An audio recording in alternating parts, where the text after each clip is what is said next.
Do you want to lose the weight? but keep the flavour this Christmas? This dish right here is how you survive the festive season when you're on weight loss medication. Hey everyone, so I'm Kyle, and this is James. Welcome to the Lotus Kitchen, where today we're going to be making a seasonal Christmas pie. Yummy.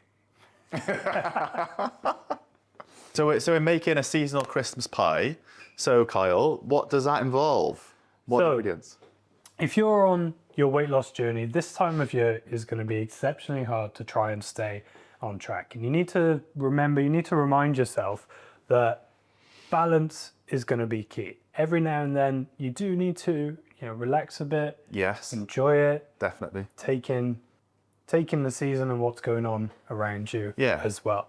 Yeah. If you try to restrict yourself too much, you're either going to fall off, it's not going to be sustainable, or you're just not going to enjoy yourself through the journey. Yeah. That's one of the main things with diets, isn't it? Is, you try and sort of stay good all the time, but that's the biggest failure with diets is people don't have enough variety, in the diet. So considering it's Christmas, I think we can let our guard down a little bit and treat ourselves. Yeah, relax, take a breath. Now, this isn't the most unhealthy dish, but it is going to have a little bit of a higher fat content. It's going to be creamy, but you're still going to have high protein. Have some good nutrients in there as well, and it's going to taste great. Yeah. And as we know, if you're on GLP-1 medications, if you're on weight loss medications, then having lots of protein is really important. Because we know that if you're on these medications, they can sometimes reduce your muscle mass. So that's why getting your meats in, sort of eggs, other sources of protein, like plant-based protein, anything that's going to be high in collagen as well, is going to help with hair, nails, as well as retaining muscle mass. So first things first, I'm going to get you to dice up that onion nicely fine. That's going to give us a nice base to our pie. I'm going to cut up these chicken thighs. So with these chicken thighs, you don't want them too thick. Remember, it's going into a pie. At the same time, too thin. You don't want it to really sort of dry out, lose the flavor there as well. How finely do you want the onions chopped? Let's say as fine as you can manage. Okay. So we've been working really hard behind the scenes we're completely relaunching our services, really, aren't we? We're completely, kind of taking it to the next level. So we are building a brand new website. We are building a brand new app, which you can download, on your Apple phone or your Android phone. That's going to have loads of different sort of extra services that we're offering. We got the nutrition aspect of the app, which will contain all of your recipes, and the good thing about our recipes is they're all bespoke and designed for people on GLP-1 medications. We're also working on a virtual chef, aren't we? A Lotus virtual chef. Yeah. You plug some details into the online chef, like your age, your current weight, what your daily calories are for the day. And then you click generate, and it will use all of the foods that you've got in your house to create you a meal for the day or for the week that is going to be hitting your calories and containing, all the ingredients that you've got in the house. So it's pretty good. Absolutely. So the AI chef is something we're going to be releasing in the early part of next year with the app. There's 3 ways in which you can use it to generate a meal or a plan for you. Number 1 is you just give it a dish. It's going to tell you what ingredients and methodology is involved and what you need to follow. It's going to give you all your macronutrients and your micros as well. Number 2 is you tell it what ingredients you do have, what dish you're cooking, how many people you're cooking for, and that's going to give you some dishes, some ideas to work with.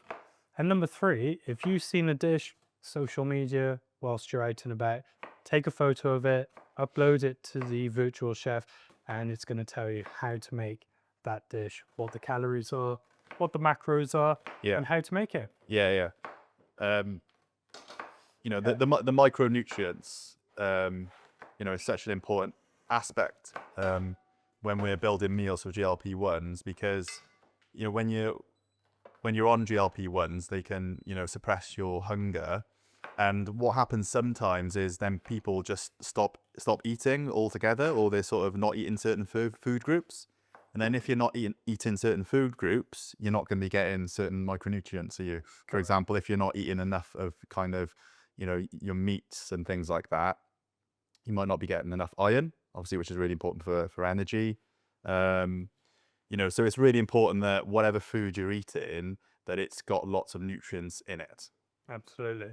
So just so you can see what's going on behind, we've got a pan heating up with some oil. I'm gonna get our chicken in now and start to brown this off. James, as soon as you're ready with that onion, that can go straight in as well. True. With your sausages, just gonna score it down, open it up, take the skin off, pop that aside. I'm gonna use that and then into chunks. Whilst it's in the pan, I'm gonna bash that up a bit. Onions going in. Onion in the pan. Finish this off. Grab the salt and pepper, add some into that pan there We chef. as well. You taught me that, didn't you? Did indeed. Right, salt and pepper in here, yeah? Yes. Generous amount. No help if I took the lid off the salt, wouldn't it? Yeah. Old school error. Perfect. That's plenty. Let's get some pepper in them. Reacher. I'm going to get you to add in your garlic, some rosemary, and some sage as well. Brilliant. Garlic, rosemary, and sage. Absolutely. Don't know. That will be Why are you liking that? I'm not laughing at anything. You do a brilliant job. Okay, so we want to just get this turned through, get the cooking. So in the pan now, we've got chicken, onion, rosemary, sage, and we'll add in our sausage meat in just a moment. This we're going to start to cook through before we finish it off in the oven in our pie dish. So now that our chicken's starting to cook off a little bit, I'm going to add in the sausage meat. Whilst I do that, James, I want you to make up some stuffing Yes. for us. My Put pleasure. out a palm full of stuffing mix Okay. into the bowl.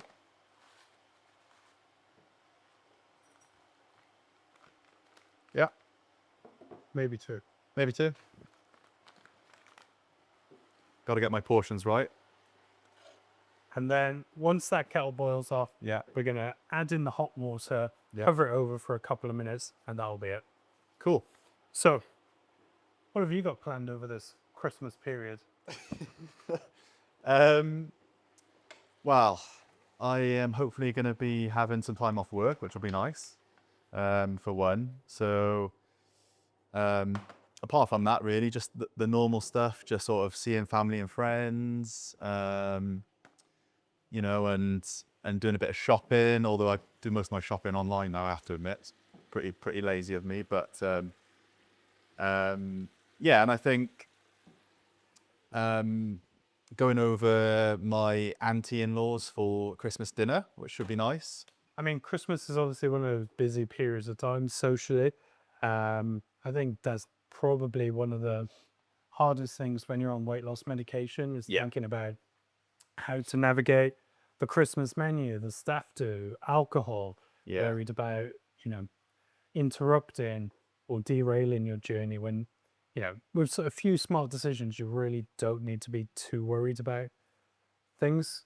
I think my top tips for navigating the seasonal period now, I mean, if number one, just relax a bit, do enjoy it. Yeah. You know, Yeah. these medications still sort of working in the way that you're going to be eating less. So a lot of the Christmas menus are three Yeah. courses, Yeah. X amount. Yeah, So yeah. maybe you don't want or need Yeah. that amount. And I found that now there's no shame in, you know, leaving a bit on your plate. Whereas previously I was like, well, you know, I've paid for it. I'm gonna eat. Yeah. Yeah. Yeah. And that's changed. Maybe Yeah. it's having a look at the menu. Most restaurants will ask you to pre-order. Yeah. Look before you go. Look at the menu before you get there, just to plan what you want, because we've all been there. You get to a restaurant and you're starving. Yeah. You're just like, well, I'll have that, I'll have that, I'll have that. Yeah. Yeah. So, you know, have a look before you go. And then alcohol-wise, I mean, yeah, it's easy enough to say, well, just abstain, but where's the fun in that? So wiser choices. You know, for me, I try and go with low calorie or lower calorie drinks. I'm not really a spirits drinker, but Yeah. I'd look at something like, you know, vodka, diet lemonades, and Yeah. a lime, for example. Really keep the calories down. And then, you know, we get a lot of questions, don't we? You know, if I'm on a GLP-1, can I drink alcohol with it?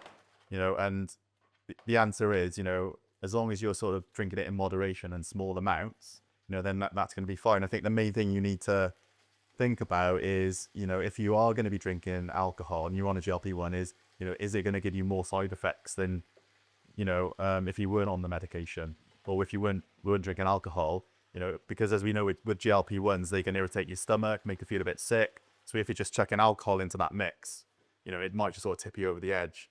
Same with a lot of the sort of food you get over Christmas, I suppose. You know, a lot of the kind of, you know, fatty meats and rich sauces you get on things, you know, can all, you know, give you sort of irritate your gut a bit. So I think it's just being mindful, isn't it? And maybe just, you know, starting small and just trying a little bit of something and just seeing how you get on with it, basically. Moderation. Yeah.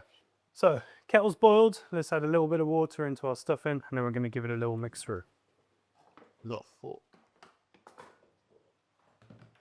So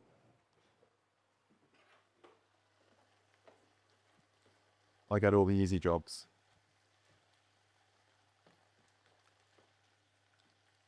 We are almost there. Let's get our pie tray ready.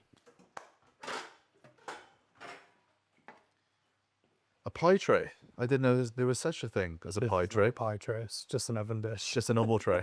Not specifically designed for pies. No, this one specifically isn't there. Realistically, this pie will serve 6 to 8 people. Okay. Okay, so with our pie mix ready, we're going to bring it to the dish, add in some milk, a bit of corn flour to help it thicken up, and then it's time to top it.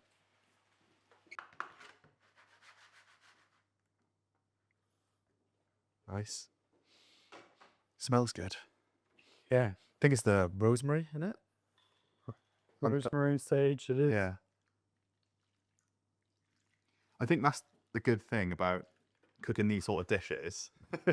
When you're, you know, when you've got the different kind of herbs and spices, is it does bring the food more to life, doesn't it? I think it slows you down a bit, you know, and you kind of, you know, you can really sort of think about what you're eating. Do you know what I mean? Rather than just sort of making something really quickly, not really thinking about it. You know, when you have like the powerful herbs and the different tastes and the colors and textures, just like it slows you down, doesn't it? You know?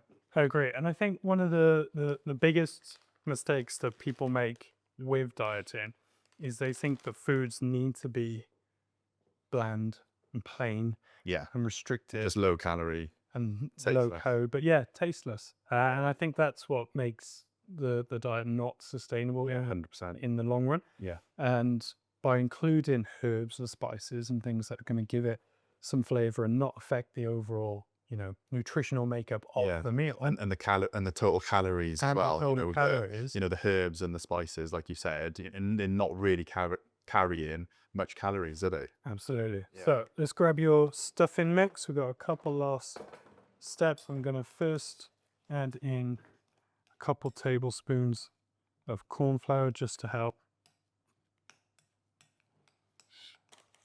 the mixture thicken up. Nice.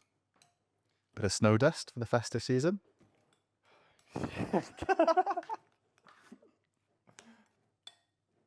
And then once I've mixed this through, I'm going to get you to add then your stuffing over My pleasure. the top. So we're just going to space that through nicely. Yeah. Just once we finish making the pie, we're going to pop it in the oven. It's going to take about 20 to 25 minutes to finish off. A nice easy part for you coming up next. We're going to take sheets of Filo pastry. Okay. Quite simply, all I want you to do, scrunch it up. You Not make it look so easy. Place it on top. Okay. I'll literally just do that. Oh, okay. That's literally it. Awesome. Perfect. I think we've found your truth. So really silly, stupid question now, but Filo pastry then, what is that made of? Is it just sort of egg and flour or something like that? Or So it is your typical pastry mix, but it is much thinner, much lighter than a short crust pastry. yeah, so does that mean it's got less calories in it then? Does Yeah. generally carry less calories. Okay, Yeah. cool. Last step, let's drizzle over just a touch of olive oil. Nice. Some color, stop the pastry drying out too much as well. And it's into your oven. Would you like to do the honors? Yes. In we go.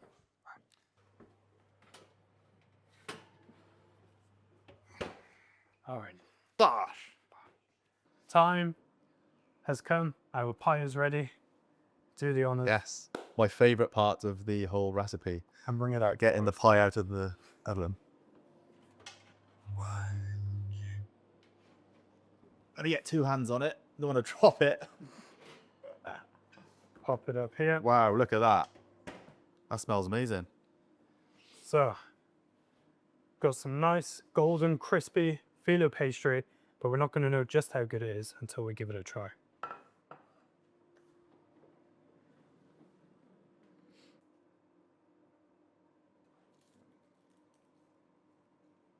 Nice. Okay.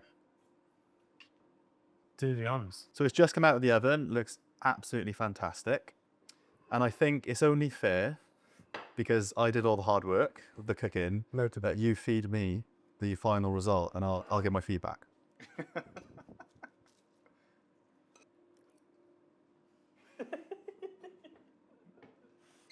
Right.